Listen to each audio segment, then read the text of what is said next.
নমস্কার, আপনারা দেখছেন হাই নিউজ। আমি শ্রীপর্ণা রয়েছে আপনাদের সঙ্গে। শুরু করছে আজকের নিউজ টুডে। শুরুতেই দেখে নেব আজকের হেডলাইন্স। বাংলা আবাস যোজনায় রাজ্যের 12 লক্ষ উপভোক্তার অ্যাকাউন্টে ঢুকলো দ্বিতীয় কিস্তির টাকা। শিলিগুড়ির ডাবগ্রামের পরিষেবা প্রদান অনুষ্ঠান মঞ্চ থেকে আনুষ্ঠানিক ঘোষণা মুখ্যমন্ত্রীর। মার্কিন বিমানবন্দরে চূড়ান্ত হেনস্থার মুখে বিশিষ্ট শিল্পী পার্বতী বাউল। আমেরিকায় ঢুকতে না দিয়ে ফিরিয়ে দেওয়া হলো ভারতে। 5 বছরের জন্য আমেরিকায় নিষিদ্ধ পার্বতী। ওয়াঘা সীমান্তে মঙ্গলবার থেকে শুরু হচ্ছে বিটিং রিট্রিট, তবে খোলা হবে না সীমান্তের গেট। পাক রেঞ্জার্সদের সঙ্গে করমর্দন করা হবে না। সন্ত্রাস থেকে না সরলে বন্ধুত্ব নয়, বার্তা ভারতের। ভারতেও আবার বাড়ছে করোনার ভ্রুকুটি। দেশজুড়ে 250-র বেশি লোক করোনায় নতুন ভাইরাসে আক্রান্ত। মুম্বাইতে 2 জনের মৃত্যু। এখনই আতঙ্কের কিছু নেই বলছেন বিশেষজ্ঞরা। উত্তরবঙ্গ সফরে গিয়েছেন মুখ্যমন্ত্রী। মঙ্গলবার সেই সফরের দ্বিতীয় দিন। পূর্ব ঘোষণা অনুযায়ী বাংলার আবাস যোজনায় রাজ্যের 12 লক্ষ উপভোক্তার অ্যাকাউন্টে পৌঁছে যাবে দ্বিতীয় কিস্তি 60,000 টাকা। শিলিগুড়ি সংলগ্ন ডাবগ্রামের ভিডিওকন গ্রাউন্ডে আয়োজিত পরিষেবা প্রদান অনুষ্ঠান থেকে দ্বিতীয় কিস্তির টাকা দেওয়ার কথা আনুষ্ঠানিকভাবে জানালেন মুখ্যমন্ত্রী। মমতা বন্দ্যোপাধ্যায় জানিয়েছেন, আবাসে 1 নম্বরে থাকা সত্ত্বেও গত 3 বছর ধরে কেন্দ্র টাকা দেয়নি। বাংলার গরিব মানুষরা বঞ্চিত হচ্ছিলেন, তাই আমরা নিজেরাই ওই বাড়ি তৈরি করে দেব বলেছিলাম। বাকি 16 লক্ষ উপভোক্তাকে বাড়ি তৈরির প্রথম কিস্তির টাকা ডিসেম্বরের মধ্যেই দেওয়া হবে। পরের বছর মে মাসে দ্বিতীয় কিস্তির টাকা দেব। তারপরও কেউ বাকি থাকলে তারও বাড়ি করে দেব আমরা।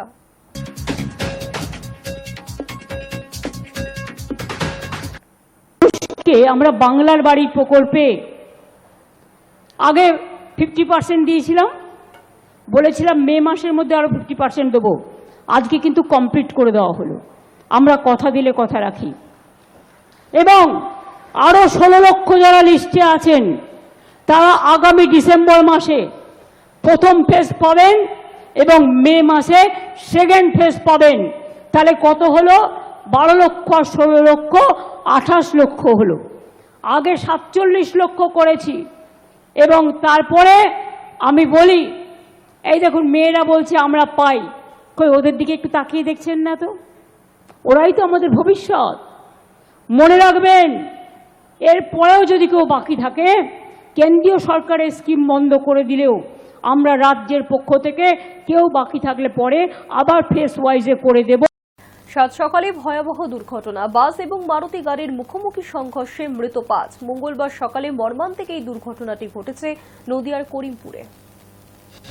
নদিয়ায় মারুতিকে পিষে দিল বাস। ভয়াবহ দুর্ঘটনায় মৃত্যু হয়েছে কমপক্ষে 5 জনের। মঙ্গলবার সকালে পথ দুর্ঘটনাটি ঘটেছে কৃষ্ণনগর করিমপুর রাজ্য সড়ক মহিষ পাথার মাঠ এলাকায়।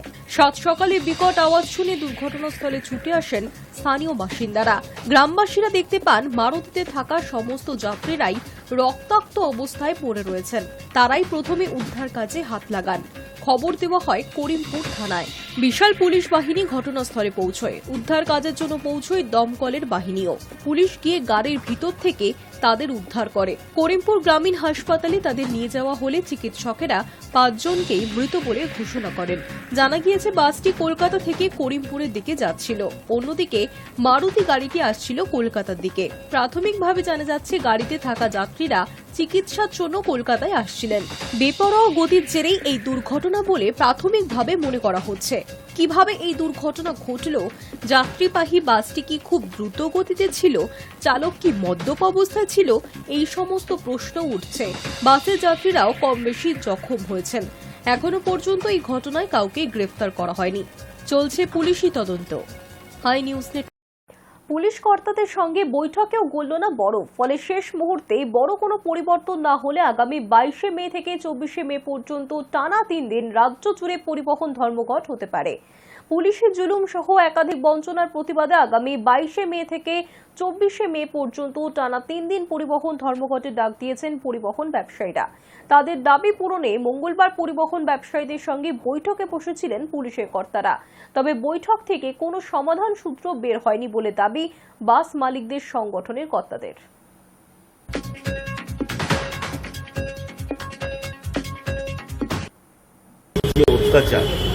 সেই অত্যাচারে আমরা পরিষেবা দিয়ে উঠতে পারছি না। এরপরে ফাইন্যান্সার গাড়ি টেনে নিয়ে যাবে পুলিশি অত্যাচারে। পুলিশ ফাইন দেবো না, গাড়ি চালাবো, পরিষেবা দেবো, সেটাই আমাদের কাছে একটা কোশ্চেন চিহ্ন এসে দাঁড়িয়েছে। এখান থেকে আমরা বেরিয়ে আসতে পারছি না। আমরা 22, 23, 24 আমাদের জায়গায়। আগামী 29শে মে সিকিম সফরে যেতে চলেছেন প্রধানমন্ত্রী নরেন্দ্র মোদী। জানা যাচ্ছে সিকিম রাজ্যের 50তম প্রতিষ্ঠা দিবস উপলক্ষে আয়োজিত অনুষ্ঠানে যোগ দেবেন তিনি। এই সফর নিয়ে প্রধানমন্ত্রী দপ্তরের তরফে কোনো আনুষ্ঠানিক বিবৃতি দেওয়া না হলেও সিকিমের মুখ্যমন্ত্রী প্রেম সিং তামাং এই সফরের তথ্য প্রকাশ্যে এনেছেন। তিনি জানিয়েছেন, প্রধানমন্ত্রীকে অভ্যর্থনা জানাতে ইতিমধ্যেই প্রস্তুতি সেরে ফেলা হয়েছে। পালসোর স্টেডিয়াম থেকে স্বাগত জানাতে উপস্থিত থাকবেন অন্তত 1 লক্ষ মানুষ। রাজ্যবাসীকে অভিনন্দন জানাতেই এই সফর প্রধানমন্ত্রীর। পাশাপাশি এই সফরে রাজ্যের একাধিক প্রকল্প উদ্বোধন ও নিরাপত্তা সংক্রান্ত বিষয় খতিয়ে দেখবেন প্রধানমন্ত্রী। অপারেশন সিন্দুরের পর চীন সীমান্তবর্তী সিকিম সফরে গিয়ে প্রধানমন্ত্রী কি বার্তা দেন সেদিকে এখন নজর রয়েছে গোটা দেশের।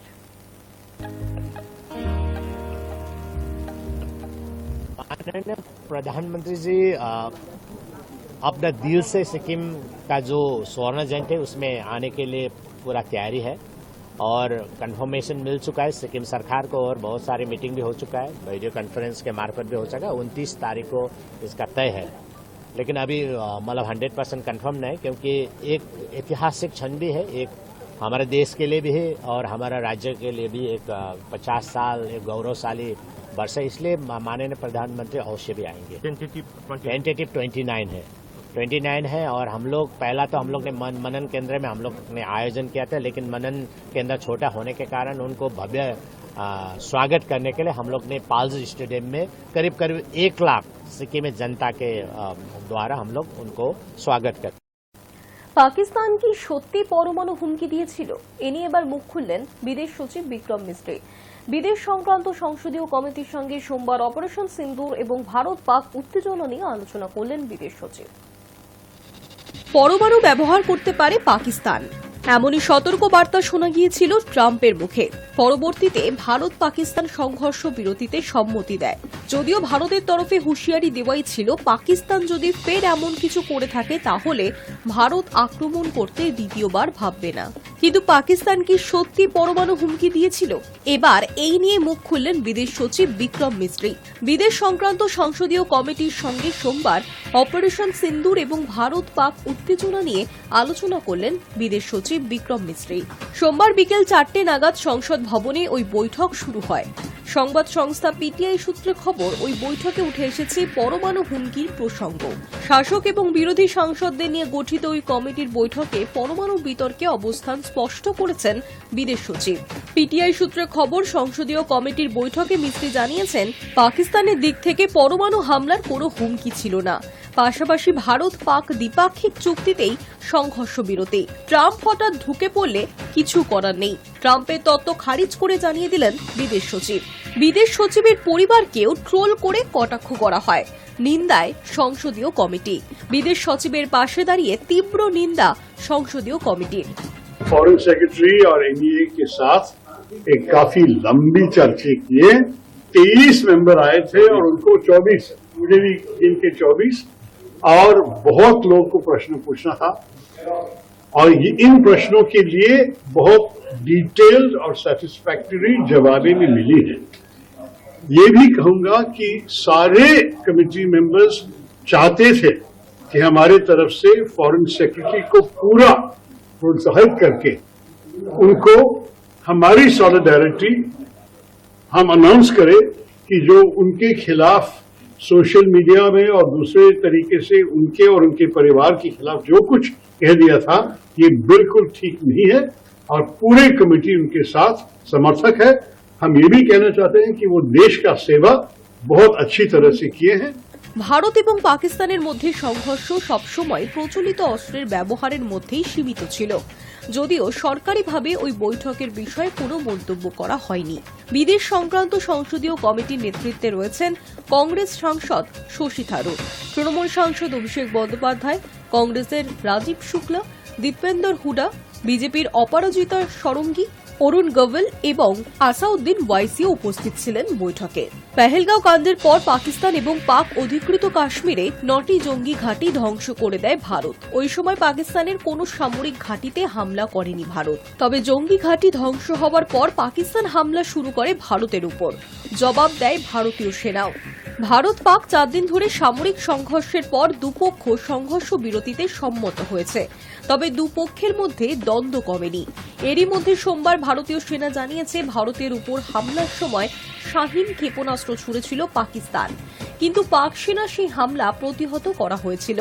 অনেকেই দাবি করেন শাহিন ক্ষেপণাস্ত্র পরমাণু অস্ত্র বহনে সক্ষম, তবে এ বিষয়ে সরকারি কোনো ঘোষণা নেই। শাহিন ক্ষেপণাস্ত্র ঘিরে গুঞ্জনের আবহেই পরমাণু হুমকির তত্ত্ব ওড়ানো হল সংসদীয় কমিটির সঙ্গে বৈঠকে। ভারত পাক সংঘর্ষ বিরতির পর আমেরিকার প্রেসিডেন্ট ডোনাল্ড ট্রাম্প সম্প্রতি বেশ কিছু মন্তব্য করেছেন। তার দাবি, দুপক্ষের সংঘর্ষ থামানোর জন্য বাণিজ্যের প্রসঙ্গকে ব্যবহার করেছে আমেরিকা। ওই দাবি আগেই নস্যাৎ করেছে ভারত। সোমবারের বৈঠকে মিস্ত্রি আবারও সরকারের অবস্থান স্পষ্ট করেছেন। পিটিআই সূত্রে খবর, সংসদের কেউ কেউ ট্রাম্পের একের পর এক মন্তব্য নিয়ে প্রশ্ন করেছিলেন।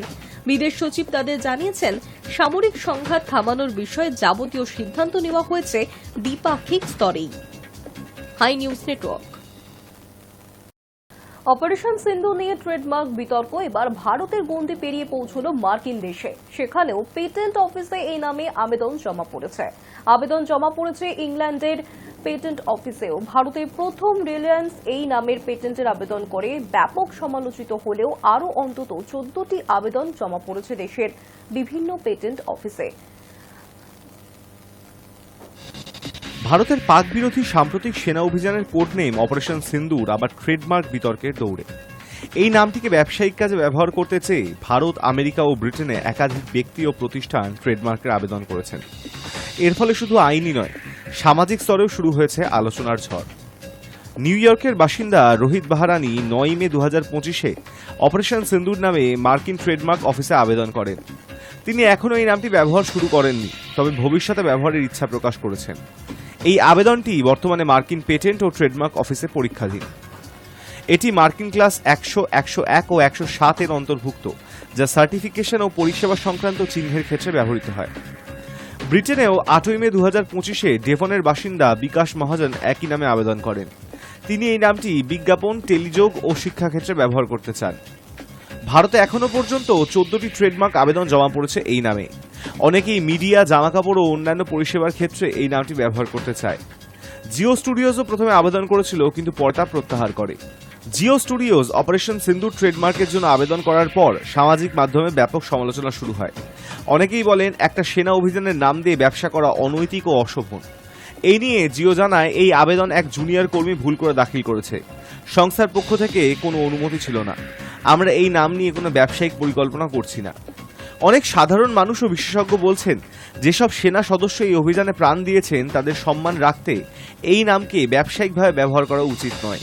সোশ্যাল মিডিয়ায় অনেকে ট্রেডমার্ক আবেদনের বিরোধিতা করেছেন এবং বলেছেন, দেশের গৌরবকে ব্র্যান্ড বানানো অনুচিত। এই পরিস্থিতিতে দেখা যাচ্ছে, অপারেশন সিন্দুর আর শুধু একটি সেনা অভিযানের নাম নয়, এখন এটি হয়ে উঠেছে জাতীয় আবেগ, যার সঙ্গে জড়িয়ে পড়েছে ব্যবসা, বিতর্ক ও নৈতিকতা। পাকিস্তানি ড্রোন ও ক্ষেপণাস্ত্র হামলায় শিখ ধর্মের সর্বোচ্চ তীর্থস্থান অমৃতসরের স্বর্ণ মন্দিরে বসতে চলেছে ভারতীয় সেনাবাহিনীর আকাশ হামলারোধী ব্যবস্থা। স্বর্ণ মন্দিরের শীর্ষ ধর্মীয় সংগঠন এক নজিরবিহীন সিদ্ধান্তে সেনাবাহিনীর পরামর্শে মান্যতা দিয়েছে।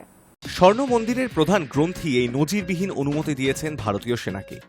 দেশের এয়ার ডিফেন্স প্রধান এই খবরের সত্যতা স্বীকার করে নিয়েছেন, কারণ পাকিস্তান ক্ষেপণাস্ত্র ও ড্রোন ছুড়ে পাঞ্জাবের অমৃতসরের প্রখ্যাত স্বর্ণ মন্দির ধ্বংসের চেষ্টা করেছিল, কিন্তু সেনার ক্ষেপণাস্ত্র ও ড্রোন বিধ্বংসী কামান তার প্রত্যেকটিকে নিষ্ক্রিয় করে। সোমবারে কথা জানান জিওসি কার্তিক সি শেষাদ্রি। এর আগে ভারতীয় সেনাবাহিনী জানিয়েছিল, অপারেশন সিন্দুরের পর পাক বাহিনীর ড্রোন ও ক্ষেপণাস্ত্র দেশের অসামরিক এলাকা এবং ধর্মীয় স্থানগুলিকে লক্ষ্য করে চালানো হয়েছিল, যার মধ্যে শিখদের সর্বোচ্চ ধর্মস্থান স্বর্ণ মন্দিরও ছিল। গত 8ই মে পাকিস্তান স্বর্ণ মন্দিরকে লক্ষ্য করে একের পর এক হানাদারি চালায়, যার মধ্যে ছিল ড্রোন এবং দূরপাল্লার ক্ষেপণাস্ত্র। তিনি জানান, আমাদের আগাম অনুমান থাকায় আমরা সম্পূর্ণ তৈরি ছিলাম। আমাদের সাহসী ও সজাগ সেনাবাহিনীর বন্দুকবাজরা পাকিস্তানের শয়তানি ও চক্রান্ত ভেস্তে দিতে সক্ষম হন। তিনি জানান, স্বর্ণ মন্দিরকে ধ্বংস করতে যতগুলি ড্রোন ও ক্ষেপণাস্ত্র ছোড়া হয়েছিল তার প্রত্যেকটিকে অকেজো করে দেওয়া হয়, যার ফলে পবিত্র স্বর্ণ মন্দিরের গায়ে একটি আঁচড়ও লাগতে দেয়নি আমাদের বাহিনী। এদিনই সেনা এয়ার ডিফেন্স সিস্টেমের নমুনার ছবি প্রকাশ করে। এর মধ্যে আকাশ ক্ষেপণাস্ত্র বিধ্বংসী ব্যবস্থা, L-70 এয়ার ডিফেন্স গান কিভাবে স্বর্ণ মন্দির ও পাঞ্জাবের একটার পর একটা শহর রক্ষা করেছিল তা দেখানো হয়। তারপর থেকে সেনা স্বর্ণ মন্দির কর্তৃপক্ষকে বোঝায় দেশের একটি পবিত্র তীর্থস্থানই শুধু নয়, এই গুরুদুয়ারের স্থাপত্য কীর্তি অতুলনীয়, তাই এই অমূল্য সম্পদকে রক্ষা করা দেশের একমাত্র কর্তব্য। লেফটেন্যান্ট জেনারেল সুমেরা আইভান ডিকানহা এক সাক্ষাৎকারে জানান, এটা খুবই ভালো কথা যে স্বর্ণ মন্দিরের প্রধান গ্রন্থি আমাদের অনুমতি দিয়েছেন। তীর্থস্থানের ভিতরেই আমরা কামান মোতায়েন রাখতে পারব। পাক হানা হলে তারা স্বর্ণ মন্দিরের সব আলো নিভিয়ে দিতেও রাজি হয়েছেন। সেনার এয়ার ডিফেন্স ডিরেক্টর আরও জানান, মন্দির কর্তৃপক্ষ বুঝতে পেরেছেন পাকিস্তানি হামলার আশঙ্কার কথা, তাই গোটা বিশ্বের কাছে একটা আকর্ষণীয় দ্রষ্টব্য এই মন্দিরকে রক্ষা করার গুরুত্ব তারা অনুধাবন করছেন। প্রতিদিন হাজার হাজার পুণ্যার্থী এখানে আসেন। এই অবস্থায় সেনার এয়ার ডিফেন্স সিস্টেম এখানেই থাকবে। High news network.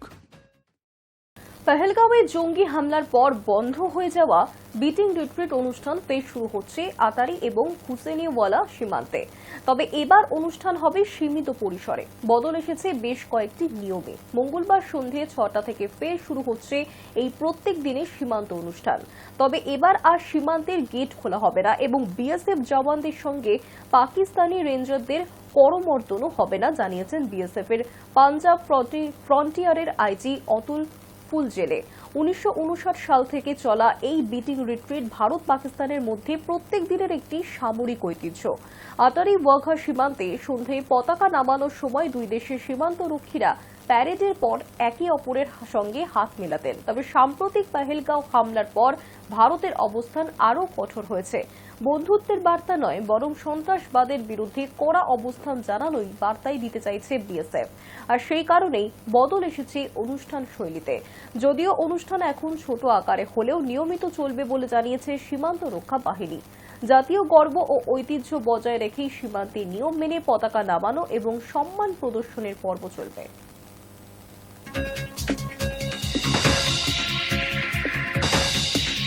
আমেরিকায় ঢুকতে দেওয়া হল না জনপ্রিয় বাউল শিল্পী পার্বতী বাউলকে। সান ফ্রান্সিসকো বিমানবন্দরে চূড়ান্ত হেনস্থার শিকার হলেন তিনি। নিজের অভিজ্ঞতার কথা সোশ্যাল মিডিয়ায় বিস্তারিত লিখে শিল্পী জানিয়েছেন, বহুবার আমেরিকায় অনুষ্ঠান করতে গিয়েছেন তিনি, কিন্তু এমন পরিস্থিতির মধ্যে কখনো পড়তে হয়নি। বিমানবন্দরে আটকে ছিলেন প্রায় 14 ঘন্টা। এর মধ্যে প্রথম 7-8 ঘন্টা তাদের কোনো জল খাবার দেওয়া হয়নি। বাউল সঙ্গীতের জনপ্রিয় শিল্পী পার্বতী বাউল সারা বিশ্বে পরিচিত। গ্রাম থেকে রাজ্য, রাজ্য ছাড়িয়ে তিনি দেশের গণ্ডি পেরিয়ে বিদেশেও বাউল গানের আলো ছড়িয়েছেন। তার গান শুনে মুগ্ধ হয়েছেন নানা বয়সের মানুষ। কিন্তু সম্প্রতি এক দুঃখজনক ঘটনার শিকার হলেন এই বাউল সাথীরা। পার্বতী বাউলের 18ই মে সান ফ্রান্সিসকোতে একটি সঙ্গীত অনুষ্ঠানে অংশ নেবার কথা ছিল। সেই কনসার্টে তার সঙ্গে পারফর্ম করার কথা ছিল বিখ্যাত মার্কিন জ্যাজ স্যাক্সোফোনিস্ট জর্জ ব্রুকসের। তারা একসঙ্গে ধ্রুপদী ও জ্যাজ সঙ্গীতের ফিউশন করার পরিকল্পনা করছিলেন, কিন্তু শেষমেশ সেই কনসার্ট বাতিল হয়ে যায়। পার্বতী জানান, তাকে আমেরিকায় ঢুকতে দেওয়া হয়নি। বিমানবন্দরে তাকে ও তার টিমকে প্রায় 14 ঘন্টা আটকে রাখা হয়। তার মধ্যে 7-8 ঘন্টা ছিল না জল বা খাবারও। তাদের অনেক প্রশ্ন করা হয় এবং তাদের উত্তর নিয়েও বিভ্রান্তি তৈরি করে আমেরিকার ইমিগ্রেশন আধিকারিকেরা।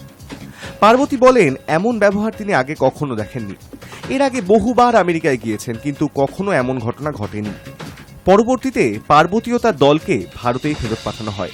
শুধু তাই নয়, আগামী 5 বছরের জন্য আমেরিকায় ঢোকা নিষিদ্ধ করা হয়েছে বলেও তিনি অভিযোগ করেছেন। এই ঘটনার পরে পার্বতী তার ফেসবুক পেজে গোটা বিষয়টি জানান এবং অনুরাগীদের জন্য বিনামূল্যে একটি অনলাইন কনসার্টের আয়োজন করেন। ঘটনার পর বাউল সমাজ এবং পার্বতীর ভক্তরা ক্ষোভ প্রকাশ করেছেন। অনেকেই মনে করছেন একজন শিল্পীর সঙ্গে এমন আচরণ অনুচিত এবং দুঃখজনক। পার্বতী বাউল শুধু বাংলা নয়, আন্তর্জাতিক মঞ্চেও বাউল গান ও দর্শনকে তুলে ধরেছেন। 40টিরও বেশি দেশে তিনি গান করেছেন। তার কণ্ঠ, ভাব, ভঙ্গিমায় আছে এক গভীর আত্মিক টান। তিনি একজন সঙ্গীত শিল্পী, নৃত্যশিল্পী, শিক্ষক ও চিত্রশিল্পী। তার গড়ে তোলা সনাতন সিদ্ধাশ্রম বাউল শিক্ষার একটি কেন্দ্র হয়ে উঠেছে। এই ঘটনাটি শুধু পার্বতীর জন্য নয়, বিশ্ব সংস্কৃতি জগতের জন্য একটি চিন্তার বিষয়। অনেকেই আশা করছেন ভবিষ্যতে শিল্পীদের সঙ্গে এমন আচরণ আর হবে না, বরং তাদের কাজ আরও শ্রদ্ধার সঙ্গে দেখা হবে। Hi News. ভারতীয় সেনা আধিকারিক কর্নেল সোফিয়া কুরেশির প্রসঙ্গে কুমন্তব্যের অভিযোগে খতিয়ে দেখতে বিশেষ তদন্তকারী দল গঠন করল মধ্যপ্রদেশের পুলিশ। 3 সদস্যের সিটে রয়েছেন inspector general of police Pramod Varma, deputy inspector general Kalyan Chakraborty এবং পুলিশ সুপার বাহিনী সিং। অপারেশন সিন্দুর পরবর্তী সময়ে কর্নেল সোফিয়ার প্রসঙ্গে কুমন্তব্যের অভিযোগ উঠেছে মধ্যপ্রদেশের মন্ত্রী তথা বিজেপি নেতা বিজয় শাহের বিরুদ্ধে। তা নিয়ে সুপ্রিম কোর্টেও মামলা চলছে। মন্ত্রীর বিরুদ্ধে অভিযোগের তদন্তের জন্য পুলিশকে একটা সিট গঠনের নির্দেশ দেয় শীর্ষ আদালত। সুপ্রিম কোর্টের নির্দেশ ছিল মঙ্গলবার সকাল 10টার মধ্যেই সিট গঠন করতে হবে। শীর্ষ আদালতের নির্দেশের পর সোমবার রাতেই সিট গঠন করে ফেলে মধ্যপ্রদেশ পুলিশ। আদালতের নির্দেশের পরই মধ্যপ্রদেশ পুলিশের ডিজি কৈলাস মাকওয়ানা সিট গঠনের নির্দেশিকা জারি করেন। সিনিয়র আইপিএস আধিকারিক প্রমোদ বর্তমানে সাগর রেঞ্জে আইজি পদে কর্মরত। আইপিএস কল্যাণ বর্তমানে ভোপালে ডিআইজি পদে রয়েছেন। আইপিএস বাহিনী মধ্যপ্রদেশের দিন্দরি জেলার পুলিশ সুপার হিসেবে দায়িত্ব সামলাচ্ছেন। ভারতীয় সেনার সামরিক যোগাযোগ ও ইলেকট্রনিক্স অভিযান সহায়ক শাখা সিগন্যাল কোরের অন্যতম শীর্ষ আধিকারিক 35 বছরের সোফিয়া। ভারত পাকিস্তান সংঘাতের আবহে পরপর কয়েকদিন ভারতীয় সেনা ও বিদেশ মন্ত্রক যৌথভাবে সাংবাদিক বৈঠক করেছিল। প্রত্যেক বৈঠকেই বিদেশ সচিব বিক্রম মিস্ত্রির পাশে উপস্থিত ছিলেন কর্নেল সোফিয়া কুরেশি এবং বায়ুসেনার উইং কমান্ডার ভূমিকা সিং। সম্প্রতি কর্নেল সোফিয়া কুরেশিকে সন্ত্রাসবাদীদের বোন বলেছিলেন মধ্যপ্রদেশের মন্ত্রী। ওই কুমন্তব্যের জন্য গত সোমবারের শুনানিতেও সুপ্রিম কোর্টে ভৎসনার মুখে পড়েন বিজেপি নেতা। ওই মন্তব্য ঘিরে বিতর্ক ছড়ানোর পর ক্ষমা চেয়েছিলেন মন্ত্রী, তবে আদালত তা গ্রহণ করেনি। মধ্যপ্রদেশের মন্ত্রীকে সোমবার সুপ্রিম কোর্ট কড়া ভাষায় বলেছে, কুমিরের কান্না কাঁদবেন না। মন্ত্রীর ক্ষমা চাওয়ার ধরনকেও আন্তরিক বলে মনে করছে না আদালত। কর্নেল সোফিয়ার প্রসঙ্গে ওই মন্তব্যের জন্য মন্ত্রীর বিরুদ্ধে কি পদক্ষেপ করা হয়েছে মধ্যপ্রদেশ সরকারের কাছে জানতে চেয়েছে আদালত। একই সঙ্গে পুলিশের কাছেও তদন্তের অবস্থা জানতে চেয়েছে আদালত। পুলিশকে সিট গঠনের নির্দেশ দিয়ে সুপ্রিম কোর্ট জানিয়েছিল ওই বিশেষ তদন্তকারী দলে এক মহিলা অফিসার সহ 3 জন আইপিএস পদমর্যাদার পুলিশ থাকবেন। সিটকে তদন্তের রিপোর্ট জমা দিতে হবে 28 এর মধ্যে। Hi news network. এবার কি রাশিয়া এবং ইউক্রেনের মধ্যে যুদ্ধবিরতি হতে চলেছে? দীর্ঘ 3 বছর ধরে দুই দেশের লড়াই থামার সম্ভাবনা তৈরি হয়েছে সোমবার মার্কিন প্রেসিডেন্ট ডোনাল্ড ট্রাম্পকে দেওয়া রাশিয়ার প্রেসিডেন্ট ভ্লাদিমির পুতিনের বার্তায়। সংবাদ সংস্থা রয়টার্স জানাচ্ছে, ট্রাম্পকে পুতিন আশ্বাস দিয়েছেন ইউক্রেনের সঙ্গে যুদ্ধবিরতির লক্ষ্যে অগ্রসর হতে রাশিয়া প্রস্তুত। শান্তি প্রতিষ্ঠার লক্ষ্যে ইউক্রেনের সঙ্গে আলোচনা এগিয়ে নিয়ে যাওয়ার বিষয়েও ট্রাম্পকে আশ্বস্ত করেছেন পুতিন। কয়েকটি প্রকাশিত খবরে দাবি, যুদ্ধবিরতির শর্ত হিসেবে আন্তর্জাতিকভাবে ইউক্রেনের ভূখণ্ড হিসেবে স্বীকৃত ক্রাইমিয়া এবং ডনবাসে রুশ দখলদারি বজায় রাখার বার্তা দিয়েছে পুতিন। প্রসঙ্গত গত শুক্রবার ইস্তানবুলের রয়্যাল প্যালেসে কোনো মধ্যস্থতাকারী ছাড়াই যুদ্ধবিরতির প্রস্তাব নিয়ে প্রথমবার মুখোমুখি আলোচনা করেছিল রাশিয়া ইউক্রেন। কিন্তু যুদ্ধের 1177তম দিনে দুপক্ষের প্রথম মুখোমুখি বৈঠক ফলপ্রসূ হয়নি। এরপর নতুন করে যুদ্ধবিরতির জন্য সক্রিয় হন ট্রাম্প। হোয়াইট হাউসের তরফে রবিবার জানানো হয়েছিল, পুতিনের পাশাপাশি ইউক্রেনের প্রেসিডেন্ট ভলোদিমির জেলেনস্কির সঙ্গেও কথা বলবেন ট্রাম্প। আলোচনায় উল্লেখযোগ্য অগ্রগতি না হলে মস্কো অন্তর্বর্তী যুদ্ধবিরতির প্রস্তাব মানবে না বলেই মনে করছেন কূটনীতি ও সামরিক বিশেষজ্ঞদের একাংশ। তাদের মতে, পুতিন আশঙ্কা করছেন অন্তর্বর্তী যুদ্ধবিরতির সময়টুকুর সদ্ব্যবহার করে পশ্চিম ইউরোপের দেশগুলির সহায়তার অস্ত্র আমদানি করে দীর্ঘমেয়াদী যুদ্ধের প্রস্তুতি নেবেন জেলেনস্কি। এ বিষয়েও ট্রাম্পের কাছে কিছু শর্ত দিয়েছেন Putin. Hi news network. Singapore কিংবা হংকং এর মতো না হলেও ভারতেও করোনা সংক্রমণ বৃদ্ধি বিশেষজ্ঞদের চিন্তা বাড়াচ্ছে। দক্ষিণের রাজ্যগুলিতে এপ্রিলের পর থেকেই বাড়তে শুরু করেছে করোনার সংক্রমণ। মুম্বাইতে 2 জন করোনা রোগীর মৃত্যুও হয়েছে। তবে কেন্দ্রীয় স্বাস্থ্য মন্ত্রক অবশ্য এ নিয়ে এখনই কোনো উদ্বেগ প্রকাশ করতে চাইছে না। বিশেষজ্ঞরা বলছেন, সংক্রমণ যদি বাড়ে তবে আবার মাস্ক পরা বা হাত ধোয়ার মতো প্রোটোকল মানতে হবে সকলকেই। এশিয়ার কিছু দেশে ফের বাড়তে শুরু করেছে করোনা সংক্রমণ। সিঙ্গাপুর, হংকং, চীন এবং থাইল্যান্ডে কোভিডের নতুন কেস সামনে আসছে। সিঙ্গাপুরে এই সংক্রমণ বৃদ্ধির পেছনে JN1 নামের একটি নতুন ভ্যারিয়েন্টকে দায়ী করা হচ্ছে। এই খবর পাওয়ার পর ভারতের বিভিন্ন রাজ্যেও করোনা নিয়ে সতর্কতা জারি হয়েছে। ভারতের কেন্দ্রীয় স্বাস্থ্য মন্ত্রকের তথ্য অনুযায়ী দেশে বর্তমানে 257 জন সক্রিয় করোনা আক্রান্ত আছেন। গত 12 মে থেকে এখনো পর্যন্ত 164টি নতুন করোনা কেস পাওয়া গেছে।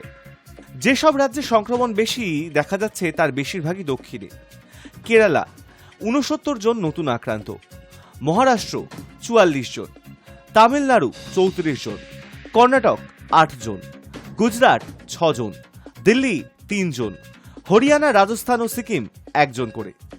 মহারাষ্ট্রে 2 জন করোনা পজিটিভ রোগীর মৃত্যু হয়েছে মুম্বাইয়ের কেম হাসপাতালে, কিন্তু হাসপাতাল সূত্রে জানানো হয়েছে ওই 2 জনের মৃত্যুর কারণ কোভিড নয়, বরং তারা আগে থেকেই অন্যান্য গুরুতর অসুস্থতায় ভুগছিলেন। একজন ক্যান্সার রোগী ও অন্যজন কিডনি সমস্যায় আক্রান্ত ছিলেন। মুম্বাই পুর নিগম জানিয়েছে জানুয়ারি থেকে এপ্রিল পর্যন্ত করোনা কেস খুবই কম ছিল, কিন্তু মে মাসে কিছু কেস সামনে এসেছে। তবে এখনই আতঙ্কের কোনো কারণ নেই, প্রশাসন পরিস্থিতির ওপর নজর রাখছে। স্বাস্থ্য মন্ত্রক জানিয়েছে দেশে যে নতুন কেস পাওয়া যাচ্ছে তাদের অধিকাংশেরই উপসর্গ খুব হালকা এবং হাসপাতালে ভর্তি হওয়ার দরকার পড়ছে না। চিকিৎসকরা বলছেন ভারতের সাধারণ মানুষের মধ্যে করোনা নিয়ে প্রতিরোধ ক্ষমতা কমে আসছে, কারণ নিয়মিত টিকাকরণ আর হচ্ছে না। সেই সুযোগে নতুন ভ্যারিয়েন্ট আবার ছড়িয়ে পড়তে পারে। JN.1 ভ্যারিয়েন্ট ওমিক্রন পরিবারের একটি রূপ, যা আগের তুলনায় বেশি সংক্রামক হলেও এখনো পর্যন্ত মারাত্মক উপসর্গ তৈরি করছে না। চিকিৎসকেরা বলছেন এখন যে কেসগুলো দেখা যাচ্ছে তার বেশিরভাগই মৃদু অসুস্থতা। স্বাস্থ্য বিশেষজ্ঞরা মনে করছেন যদি সংক্রমণ বাড়ে তবে আবার মাস্ক পরা, নিয়মিত হাত ধোয়া, সামাজিক দূরত্ব বজায় রাখা এই নিয়মগুলো মানতে হবে। তারা আরও বলেছেন সংক্রমণ রুখতে জিনোমিক নজরদারি চালানো জরুরি, যাতে কোন ভ্যারিয়েন্ট কোথায় ছড়াচ্ছে তা বোঝা যায়।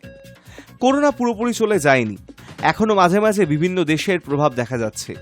তবে ভারতের পরিস্থিতি আপাতত নিয়ন্ত্রণে। তবুও সতর্কতা এবং স্বাস্থ্যবিধি মানা জরুরি, যাতে আবার বড় আকারে সংক্রমণ না ছড়ায়। সরকার ও চিকিৎসকেরা সকলকে সচেতন থাকার আহ্বান জানিয়েছেন। আতঙ্ক নয়, প্রয়োজন বুঝে সচেতনতা ও সাবধানতা, এটাই এখন সবচেয়ে বড় অস্ত্র। Hi news network. ঈশ্বর বিশ্বাস ও আধুনিক বিজ্ঞানকে এক সুতোয় বাঁধবে এবার কলকাতার এই দুর্গা মণ্ডপ। দুর্গাপুজোর শিল্পেও এবার ঢুকে পড়ল AI। অনেকের মুখে শোনা যায় যারা বিজ্ঞানে বিশ্বাসী তারা কখনো ঈশ্বরে বিশ্বাস করতে পারে না, আবার ঈশ্বর বিশ্বাসী যারা বা আস্তিক যারা তারা ঈশ্বরের আধ্যাত্মিকতাকে বেশি গুরুত্ব দেন। এবার দুর্গাপুজোয় আগমন হতে চলেছে AI এর। চ্যাটজিপিটির ব্যবহারে এখন সবকিছুই বেশি সহজলভ্য হয়ে গিয়েছে। জটিল কোনো সমস্যার নিমেষে মিলছে সমাধান। আপাত দৃষ্টিতে প্রযুক্তির এই আধুনিকতা উপভোগ্যই বটে, কিন্তু আড়ালে আবডালে কি এই প্রযুক্তি মানব সমাজকে পঙ্গু করে তোলার জন্য যথেষ্ট হয়ে উঠবে না? এই প্রশ্ন এবার জড়িয়ে পড়তে চলেছে কলকাতা দুর্গাপুজোতেও। দুর্গাপুজো আপামর বাঙালির সব থেকে বড় ও আনন্দের উৎসব। সারাটা বছর অপেক্ষা করা পুজোর 5টা দিনের জন্য। সেই সঙ্গে রয়েছে প্যান্ডেলের লড়াই। কলকাতার বড় বড় সমস্ত প্যান্ডেলগুলিকে কে কাকে টেক্কা দেবে সে চিন্তাও থাকে ক্লাব কর্তৃপক্ষের। এবার ঈশ্বর বিশ্বাস এবং আধুনিক বিজ্ঞানকে এক সুতোয় বাঁধতে চলেছেন শিল্পী সুবল পাল। সত্যজিৎ রায়ের অনুকূল গল্পটির কথা মনে আছে, যেখানে রোবট ভৃত্যই শেষ পর্যন্ত মালিককে সরিয়ে যাবতীয় সম্পত্তির অধিকারী হয়ে যায়। সেই কবে তিনি বিজ্ঞানের আশীর্বাদ আর অভিশাপের সহাবস্থানের বর্ণনা দিয়েছিলেন গল্পের মাধ্যমে। তার লেখা যে আজও কতখানি প্রাসঙ্গিক সে কথা আলাদা করে বলার প্রয়োজন নেই। আর্টিফিশিয়াল ইন্টেলিজেন্স বা কৃত্রিম বুদ্ধিমত্তার রমরমার কর্মী ছাঁটাইয়ের খবর এখন জলভাত, কিন্তু কালের নিয়মে গুটি গুটি পায়ে দুর্গাপুজোর শিল্পেও এবার ঢুকে পড়ল AI। ভাবছেন তো কলকাতার কোন পুজোয় এবার এই অত্যাধুনিক প্রযুক্তির সঙ্গে আলাপ হবে? উত্তর হলো উত্তর কলকাতার জগৎ মুখার্জি পার্ক। কখনো বনগা লোকাল তো কখনো কলকাতার মেট্রোর থিমে সেজে উঠেছে কলকাতার দুর্গাপুজোর মানচিত্রে উল্লেখযোগ্য জায়গা করে নিয়েছে এই জগৎ মুখার্জি পার্ক। এবার সেই শিল্পীর হাত ধরেই অভিনব এক অভিজ্ঞতার সাক্ষী হবেন পুজো প্রেমীরা। মানব জীবনে AI এর উপস্থিতি, তার প্রভাব, প্রয়োজনীয়তা ঠিক কতখানি, আবার কখনো সেই হয়ে ওঠে অসুর। মণ্ডপ জুড়ে তারই প্রতিফলন ঘটবে। পুজো প্যান্ডেল তো হলো, কিন্তু মাতৃ প্রতিমা? বর্তমান সময়ে আধুনিক চিন্তা ভাবনার জেরে মায়ের মুখের অবয়ব এতটাই আর্টিফিশিয়াল করে তোলা হচ্ছে যা কোথাও বাঙালির ঐতিহ্য নষ্টই বলা যায়। যদিও শিল্পীর কথায় ঈশ্বরের প্রতি ভক্তি এবং বিশ্বাসে দর্শনার্থীদের যাতে আঘাত না লাগে সে কথা মাথায় রেখেই দুর্গা প্রতিমা গড়ে তুলবেন শিল্পী। সব মিলিয়ে শিল্পীর অভিনব সৃজনে বাংলা দুর্গাপুজো ফের বিস্মিত করবে গোটা বিশ্বকে। তোমরা সবাই হয়তো দেখেছো সত্যজিৎ রায় একটা ছোট গল্প অনুকূল, হ্যাঁ সেই তখন লিখে গেছেন, মানে উনি কি ছিলেন তার থেকে বোঝা যায় আমাদের। সেই সময় লিখে গেছেন যে AI কি হতে পারে, মানে উনি একটা রোবটের গল্প বলেছিলেন, তা ওর থেকেই আমরা কিন্তু তখন থেকেই ওটা দেখার পর থেকে একটু মনে হয়েছিল যে এটা নিয়ে কাজ করা, এবং আমরা 200 বছর এগিয়ে একটা কাজ করছি এই বছরের কাজটা। এবং দর্শকদের বলবো যারা এখানে আসবেন তারা অনেক বছর এগিয়ে এখানে চলে এসেছেন, এই ফিল্ডটা নিয়েই যাবে। এবং অভিশাপ না আশীর্বাদ এটা আপনাদের সকলের ওপরে ছাড়া থাকবে, কারণ আপনি ওই জায়গাতে ওই ফিল্ডটা পাবেন। প্রতিমাটা আমি এখনই বলছি না, সেটা দেখতে পাবে তোমরা ক্রমশ, এবং তার লড়াইটা কার সঙ্গে সেটাও দেখতে পারবে, যে ওষুধটা আজকে কাদেরকে আমরা ওষুধ রূপী ভাবছি, মানে ধরে নাও 200 বছর এগিয়ে কাদেরকে ভাবছি। Hi news network news today এখনকার মতো এই পর্যন্তই। দেখতে থাকুন হাই নিউজ, নির্ভীক নিরপেক্ষ।